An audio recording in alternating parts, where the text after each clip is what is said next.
40 years ago Thursday, America's war in Vietnam ended with the evacuation of the U.S. Embassy in Saigon. But for many who fought, there was no closure. Barry Petersen joined vets recently who returned to bring their wars to an end. We got mortared the first night. On Hill 52, Larry Thone's battlefield memories flooded back of a Marine first lieutenant in 1968 on a hill thick with dust churned up by helicopters.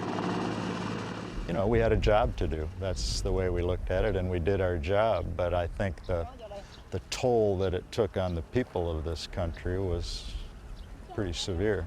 Yeah, that's that mountain. He is visiting with a group of fellow Vietnam veterans. Being here helps him write an end to a searing chapter in his life. And I thought if I could see it in a different time frame, it would just help me feel better about the whole thing. Did it? Yes. Why? I see a very prosperous country, of hardworking people. At the end of the day, that's what you would hope to see. This was the only access point to An Hoa other than going down Highway 1 and coming back in again. Vietnam veteran and retired Marine Colonel Dave Wall led the tour. He volunteered knowing he would be sent here. Is there catharsis here for some of these men? Absolutely. They're sharing their maps, they're sharing their stories. My father served there, my brother served here, and it kind of makes that whole trip worthwhile. Fire 5 rounds for effect. Much of the war in this area south of Da Nang was directed from the An Hoa combat base.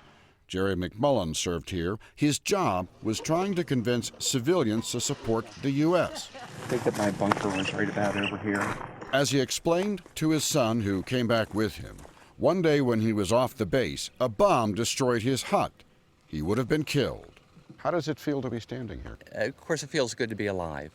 But there was a lot of sacrifice made, and that part is painful. I mean, that's the ugly part of war.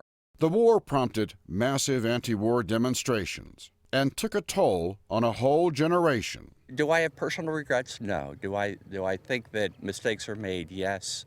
And would I do anything different? Probably not. Really? Yeah. You'd still do it again? I would. Because these men still believe that then, as now, that is what you do when your country calls. Barry Petersen, CBS News, An Hoa Combat Base, Vietnam.